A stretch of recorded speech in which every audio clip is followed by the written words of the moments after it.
Hello, and welcome back to the Modern Update Freedom Forecast. MUFF to those in the know. And if you watch MUFF, you know you're in the know no matter what. Here we ask the hard-hitting questions. Questions like, how many white button-downs does Sawyer own? What is her hair care routine? Does she do it on purpose? Why does she keep doing it? But before we get into today's questions, let's see what the word on the street is.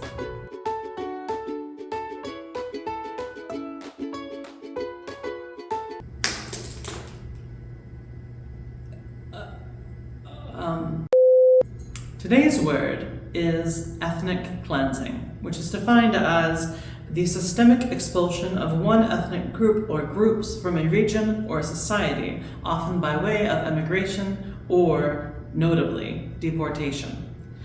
It's a crime by international law, but international law is sort of a stretch on the word law. It's kind of like those silly state laws, like how you can't park in front of a Dunkin' in Maine, or you can't safely use a bathroom in Texas.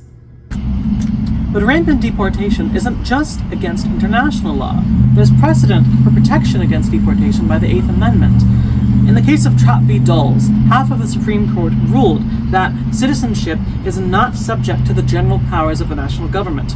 But this isn't even the issue being addressed in the news. We're left wondering whether people were granted due process before their rights were stripped. But if you're worried that these actions are unconstitutional, you can relax.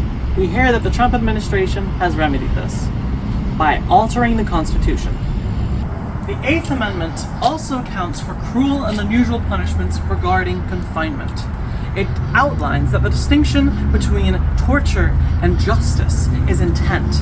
And I ask of you, do you really believe that worm-riddled food, sweltering heat, and wastewater on the floors is all done without malicious intent to harm or indignify? They called it Alligator Alcatraz because they want the escapees to be eaten by alligators. You can buy a beer koozie! Why are people dying preventable deaths in detention facilities before their families even hear about their detention? Why can 21-year-olds join ICE but not rent a car? Why is the president saying that the most obvious Photoshop job I've ever seen is real, but that the Epstein files are now suddenly fake? Why are Hot Pockets bad now? Where'd the little cardboard go? This is the worst thing Nestle has ever done.